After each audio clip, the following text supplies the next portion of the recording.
ассалому алайкум бинандагони гиромӣ, нашри навбатии барномаи иттилоотии ахборро мустақиман аз телевизиони Тоҷикистон манзуратон мегардонем. 3 июл асосгузори сулҳу ваҳдати миллӣ пешвои миллат президенти ҷумҳурии Тоҷикистон муҳтарам Эмомалӣ Раҳмон барои боздиди корӣ ба шаҳри Теҳрони Ҷумҳурии Исломии Эрон сафар карданд.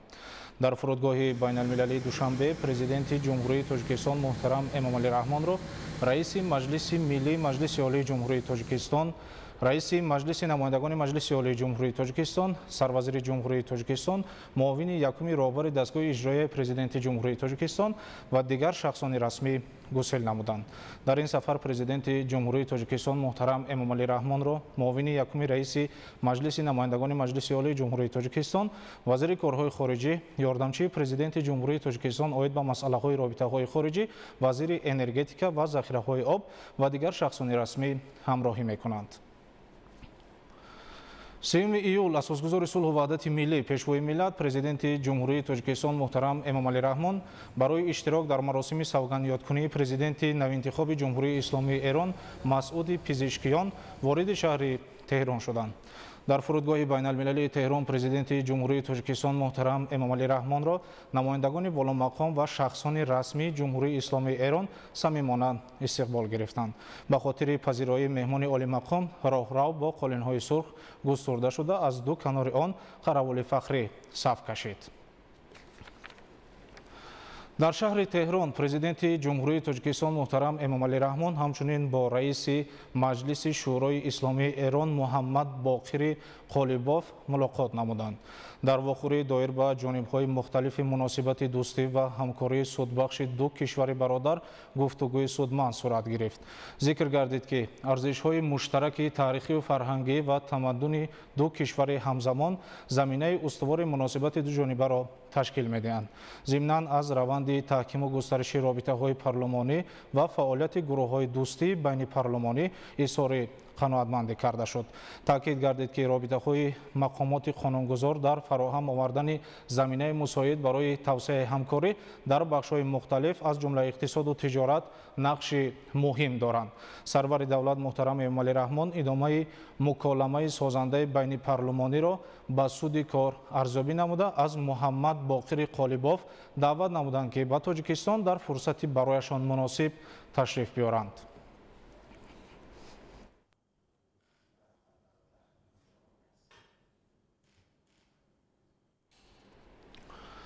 Сим июл асосгузори сулҳу ваҳдати миллӣ пешвои миллат президенти Ҷумҳурии Тоҷикистон муҳтарам Эмомалӣ Раҳмон бо президенти Ҷумҳурии Исломии Эрон муҳтарам Масъуди Пизишкиён мулоқот намуданд. Сарвари давлати мо муҳтарам Эмомалӣ Раҳмон дар оғози суҳбат муҳтарам Масъуди Пизишкиёнро ба муносибати оғози фаъолияташон ба ҳайси президенти Ҷумҳурии Исломии Эрон табрику таҳният гуфта ба он кас хоҳони комёбиҳо шуданд. Пешвои миллат ҳамчунин аз Масъуди Пизишкиён даъват намуданд ки дар фурсати барояшон муносиб ба Тоҷикистон бо боздиди расмӣ ташриф биёранд. Президенти Ҷумҳурии Тоҷикистон муҳтарам Эмомалӣ Раҳмон изҳори боварӣ намуданд ки кишварҳои мо дар асоси усулҳои ҳусни тафаҳум ва эҳтирому эътимоди ҳамдигар ҳамкорӣ барои ҷонибҳо судмандро мин баъд низ густариш хоҳанд дод. Зимни суҳбат ҳар ду ҷониб аз вазъи кунунии ҳамкории дуҷониба аз ҷумла дар бахшҳои сиёсӣ, иқтисодӣ, тиҷорат, энергетика, саноат, ҳамлу нақл, кишоварзӣ ва тандурустӣ, илму маориф ва фарҳанг изҳори қаноатмандӣ карда таъкид доштанд ки ин раванди судбахш дар оянда низ бояд идома ёбад. ба андозаи 5 маротиб афзоиш ёфтани табаддули мол ки таи солҳои охир ба назар мерасад бозгӯи аз иқтидори бузурги ҳамкории иқтисодию тиҷоратии ду кишвари бародар номида шуд. Дар ин робита таъмини фаъолияти бештари комиссияи муштараки байниҳукуматӣ ва истифодаи муассир аз кумитаи муштараки сармоягузорӣ ва шӯрои муштараки соҳибкорони ду кишвар зарур дониста шуд. Ҳар ду ҷониб ба густариши ҳамкорӣ дар бахшҳои обу энергетика, нафту газ, технологияҳои муосир ва ҷалби сармоя ба ин самтҳо алоқамандӣ зоҳир намуданд. ҷониби мо ба истифодаи самараноки имконоти бандҳои Бандар Аббос ва Чобаҳор барои ҳамлу нақли молу маҳсулоти Тоҷикистон изҳори манфиатдорӣ намуд. ҳар ду ҷониб иқдоми лағви низоми раводидро барои рафтуомад миёни ду кишвар ба муддати то 30 рӯз рӯйдоди муҳим номида изҳори бовар намуданд, ки он ба рушди сайёҳӣ ва умуман робитаҳои дуҷонибаи мардумони ду кишвар мусоидати фаъол хоҳад дошт. таҳкими ҳамкорӣ дар муборизаи муштарак бо таҳдиду хатарҳои муосир аз ҷумла терроризму экстремизм, қочоқи маводи мухаддир, ҷиноятҳои созмонёфтаи фаромиллӣ ва киберӣ низ аз мавзӯъҳои муҳими суҳбат буд. сарони ду давлат ҳамчунин доир ба мавзӯъҳои алоҳидаи байналмилалӣ ва минтақавӣ мавриди таваҷҷӯҳ табаддули афкор анҷом доданд. 3 июл дар доираи чорабинии марбут ба маросими савганёткунии президенти тозаинтихоби ҷумҳурии исломии Эрон дар шаҳри Теҳрон, асосгузори сулҳу ваҳдати миллӣ пешвои миллат, президенти ҷумҳурии Тоҷикистон муҳтарам Эмомалӣ Раҳмон бо роҳбари инқилоби ҷумҳурии исломии Эрон Оятуллоҳ Саид Али Хоманаин мулоқот намуданд. дар вохӯрӣ доир ба таҳким ва густариши бемайлони робитаҳои дӯстӣ ва ҳамкории гуногунҷанбаи Тоҷикистону Эрон гуфтугӯи судбахш сурат гирифт. сарвари давлати Тоҷикистон муҳтарам Эмомалӣ Раҳмон баргузории муваффақонаи интихоботи раисҷумҳурии Эронро ба роҳбари инқилоби ҷумҳурии исломии Эрон табрику таҳният гуфта изҳори бовар намуданд, ки ҷониби Тоҷикистон дар ҳамкорӣ бо ҳукумати нави Эрон муносибатҳои ду кишварро боз ҳам рушд хоҳанд дод. дар идомаи суҳбат президенти ҷумҳурии Тоҷикистон муҳтарам Эмомалӣ Раҳмон аз муштаракоти таърихию фарҳангии мардумони дӯсту бародари ду кишвар ва алоқамандии ҷонибҳо ба тавсеаи робитаҳо дар рӯҳияи ҳусни тафоҳум, ҳамёрӣ, эҳтиром ва эътимоди байни ҳамдигарӣ ёдовар шуда, азму иродаи устувори ҷониби Тоҷикистонро ба идомаи ин раванд таъкид доштанд. бо ибрози қаноатмандӣ аз густариши бемайлони робитаҳои сиёсӣ, иқтисодию тиҷоратӣ ва илмию фарҳангӣ ба хусус таи солҳои ахир ҳар ду ҷониб изҳори умед намуданд, ки ин раванди самарабахш минбаъд ҳам идома хоҳад дошт. дар вохӯрӣ ҳамчунин доир ба як зумра масоили байналмилалию минтақавии мавриди таваҷҷӯҳи тарафайн мубодилаи андеша сурат гирифт. идомаи ахбор. истиқлолият арзиши ҳаётан муҳим ва дастоварди беназиру таърихии миллати хуршедтабори тоҷик ба ҳисоб меравад. бо шарофати истиқлоли давлатӣ ва хизматҳои шоёни пешвои миллат, президенти ҷумҳурии Тоҷикистон муҳтарам Эмомалӣ Раҳмон Тоҷикистон ба кишвари рушдёбанда табдил ёфта, бо ташаббускорию пешоҳангӣ дар ҳалли мушкилоти глобалӣ мақоми шоиставу баландро дар арсаи байналмилалӣ соҳиб гашт. ҳамин пешрафту музаффариятҳои бузурги давлату миллати тоҷик дар заминаи истиқлоли сиёсӣ, амнияту оромӣ ва сиёсати муваффақу боровари дохилию хориҷии пешвои миллат ба даст омаданд. шарҳи бештари мавзӯъ дар гузориши Зафар Қаюмзода. дар заминаи истиқлоли давлатӣ, сиёсати инсонмеҳвару дурбинонаи пешвои миллат, президенти ҷумҳурии Тоҷикистон муҳтарам Эмомалӣ Раҳмон таъмини сулҳу субот, татбиқи ҳадафҳои стратегӣ, барномаҳои мушаххаси соҳавӣ ва дигар тадбирҳои муҳим давоми ин солҳо тамоми соҳаҳои иқтисодиёту иҷтимоиёти мамлакат рушд намуда, шаҳру ноҳияҳо ҳатто дурдасттарин маҳал ё нуқоти кишвар ободу зебо шуда, ба сокинон шароити созгору муосири зиндагӣ ва кору фаъолият муҳайё гардид. бо шарофати татбиқи сиёсати созандаву бунёдкоронаи пешвои миллат, президенти ҷумҳурии Тоҷикистон муҳтарам Эмомалӣ Раҳмон ва иқдомҳои раиси шаҳри Душанбе муҳтарам Рустами Эмомалӣ Душанбе ба шаҳри муттаҳидсозанда ва хонаи умеди тоҷикони ҷаҳон табдил ёфтааст. имрӯз дар ҷумҳурии Тоҷикистон, алалхусус дар шаҳри Душанбе, ки пойтахти ҷумҳурии Тоҷикистон мебошад, тамоми амният, сулҳ, субот, тинҷӣ, оромӣ пурбарҷост барои пешравӣ ва тараққиёт ва рушди ҳар як давлат. ин аз ҳама пеш аз ҳама ин сулҳу суботу оромӣ мебошад. ҷамъият дар ду ҳолат вуҷуд дошта метавонад. якум ҳолати статикӣ, дуюм ҳолати динамикӣ. ҳолати статикӣ ин ҳолати оромии ҷомеа мебошад. барое ки дар ҷомеа оромӣ бошад, ду мафҳум аст. мафҳуми ҳамфикрӣ аст ва мафҳуми ҳамдигарфаҳмӣ аст. агар то ҳамфикрӣ ва ҳамдигарфаҳмӣ набошад, ҳеҷ гоҳ дар ҷомеа сулҳу суботу оромӣ пойбарҷо намебошад. мо ҳама ҳамфикр ҳастем, мо ҳама муттаҳид ҳастем. имрӯз дар ҷомеаи Тоҷикистон сулҳ, субот, амният, тинҷӣ, оромӣ пойбарҷост. ҳар як сайёҳи хориҷӣ метавонад озодона аз тамоми ҷойҳои сайёҳии ҷумҳурии тоҷикистон бе ягон мушкилот бе ягон маъмуният сайргашт намоянд ва имрӯз нигоҳ кунем ки фазои сиёсии ҷомеаи мо бениҳоят ором аст ва ҳатто агар мо ба радабандии яке аз ташкилотҳое ки дар амрико маркази тадқиқотӣ аст дар байни зиёда аз 160 давлати дунё тадқиқот гузаронидагӣ аст барои кишварҳои амтарин дар ҷумҳурии тоҷикистон мувофиқан маркази тадқиқоти социологии амрико дар ҷои аввал меистад. душанбе нигини тоҷикистон татбиқи идеяҳои тоза ва рушди босурат дар чанд соли охир душанберо ба шаҳри орзуҳо афсонавӣ зебоманзару муосир ва амтарини ҷаҳон табдил дод. шаҳри душанбе миёни пойтахт ва шаҳрҳои азими минтақаи ҷаҳон бо мақому манзалати миллӣ ҷойгоҳи хос касб намуда макони баргузории чорабиниҳои сатҳи баланди сиёсиву иқтисодӣ, варзишӣ ва фарҳангиву маърифатӣ гардидааст. ин дастоварди бузург эътимоду боварии ҷомеаи ҷаҳониро нисбат ба суботу оромӣ ва амнияти миллии тоҷикистон боз ҳам бештар намудааст. тоҷикистон аз оромтарин сарзаминҳои ҷаҳон ҳисобида мешавад. сайёҳон ба он ҷойҳое сафар менамоянд ки эҳсоси амну оромӣ дошта бошанд. Дмитрий Степанищев. Я родился здесь в 1970 году, потом переехали в Россию с родителями. Вот. Но, так сказать, на родину тянет. Город сильно изменился, появилось много высотных зданий, скажем так, европенизировался, ну, со своим, так сказать, среднеазиатским уклоном. Так, город хороший, чистый, очень приятный. Михаил Степанищев. Я впервые в Таджикистане. Мне город очень понравился. Новые здания, много достопримечательностей, фонтаны, деревья, цветы. Красиво все.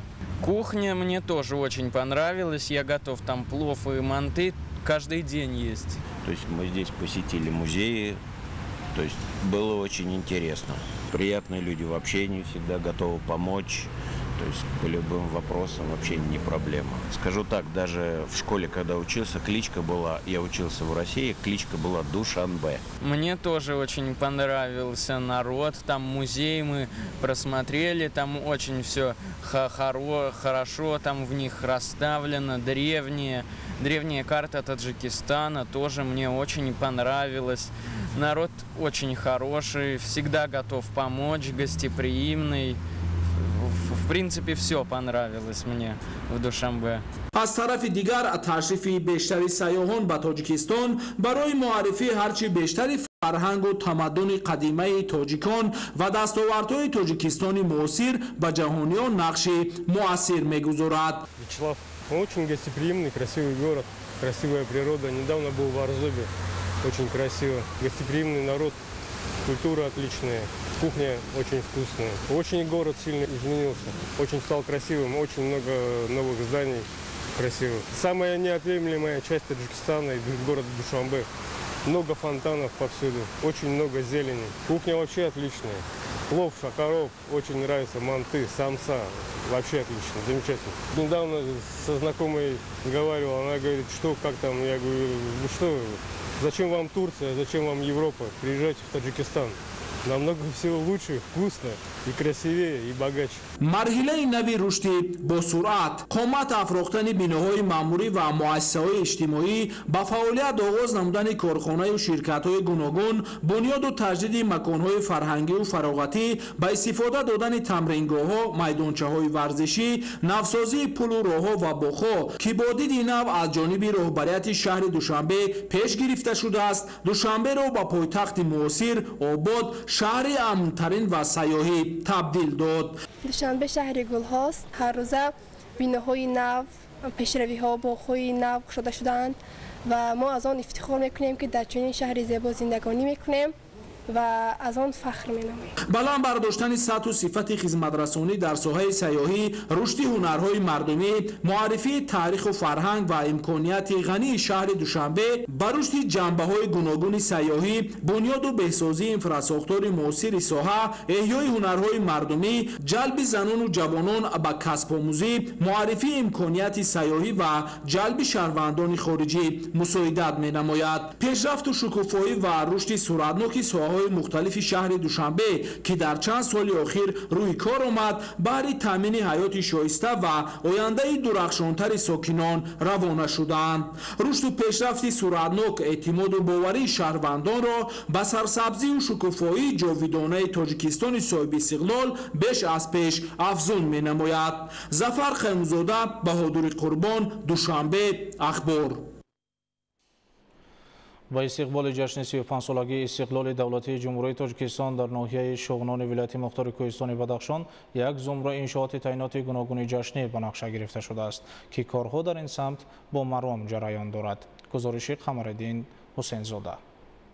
در زمان صاحب استقلالی مملکت کارهای آبادانی و سازندگی در شهر و ناحیه‌های مملکت وسعت تازه را کسب نموده است. خاصه در حدود شهر و ناحیه‌های ولایت مختار کوهستان بدخشان از جمله در ناحیه شغدان جهت سزاوار استقبال گرفتن از جشن 35 سالگی استقلالات دولتی جمهوری تاجیکستان یک زمره انشاءات تعینات گوناگون به نقشه گرفته شده است که کارها در این سمت با سرعت ادامه دارند. در ناحیه شغدان ولایت مختار کوهستان بدخشان با عملی نمودن نقشه‌های رشد نشان دهنده‌ها در تمام بخش‌ها با سرعت انکشاف یافته برای پیشرفت و ترقیات ناحیه از جمله بالا رفتن سطح زندگی اهالی زمینه واقعی را فراهم ساخت. خامد افروختن مرکزهای سودا و تجارتی نقطه‌های گوناگون خدمت رسانی در روند سازندگی و بنیادکاری زمان صاحب استقلالی به وجود آمد. به واسطه برای رشد اقتصادی محل مساعدت نموده با تأسیس و فراهم ساختن جایهای نو کاری وضع معتدل شغلناکی را تامین نمود. در این زمینه بالا رفتن سطح زندگی مردم و نیکو اهالی ساکنان را کلی باشندگان با وحدت کامل و صلح و ثبات سرتاسری در مملکت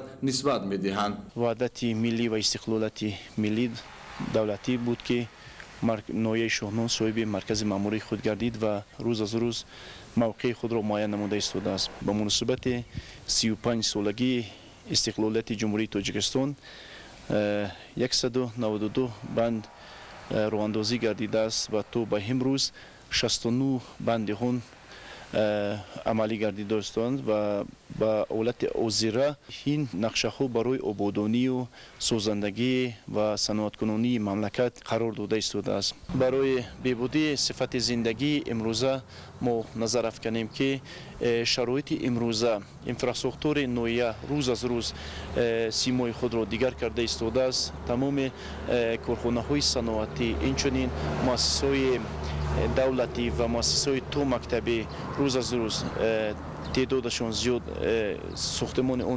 ساختمان زیاد کرده شده ایستاده است و برای انفراستراکچور ناحیه تمام امکانات‌های بسیار مهم راه اندازی گردیدند. مرحله به مرحله رشد کردن خواجگی خلق ناحیه شغنان به واسطه با توجه خاصه راهبریت دولت و حکومت جمهوری تاجیکستان با وجود آمده کارهای بنیادکاری و سازندگی در این ناحیه روز تا روز اوج تازه دارند. مساعد بودن وضع باد و هوا برای خواجگیداران ناحیه شغنان برای دهقانان امکان خوب بوده میتواند که آنها امسال در میدانهای خواجگیشان از قبیل کارتوشکا، پامیدور، بادرینگ و دیگر نمود سبزیجات‌ها را کش نموده مقدار آن را برای استفاده اهل عائله خویش و باقی مانده‌اش را به بازار میبرند. کشاورزان ناحیه شغنان برای تامین نمودن دستور سپارش‌های اساسگذار صلح و وحدت ملی پیشوای ملت پرزیدنت جمهوری تاجیکستان محترم امامعلی رحمان که در پیام نوبتی ارائه گردید یعنی ثمرانک و واقعانه استفاده بردن هر یک وجب زمین‌های پرزیدنتی زمین‌های نزد حولگی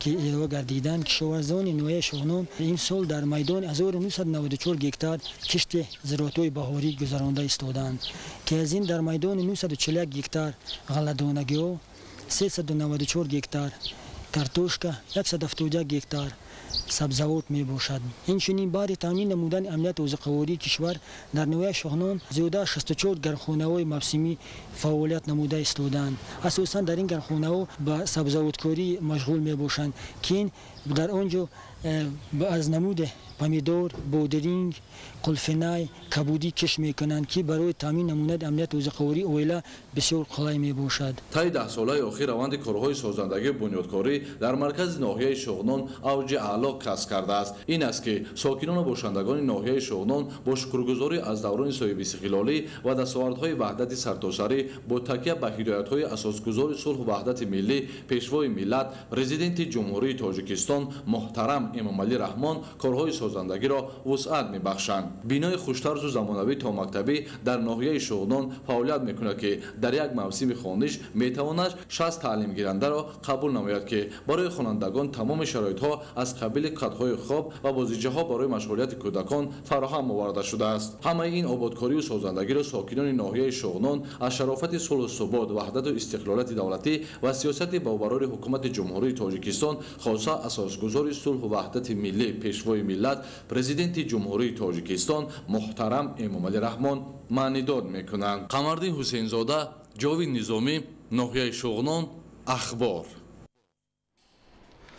бинандагони гиромӣ, ин буд барномаи иттилооти ахбор ки мустақиман аз телевизиони Тоҷикистон манзуратон гардонидем. Дар нашрҳои дигари барномаи ахбор ҳамкорона мо шуморо бо тозатарин хабарҳо ошно месозанд. саломат бошед.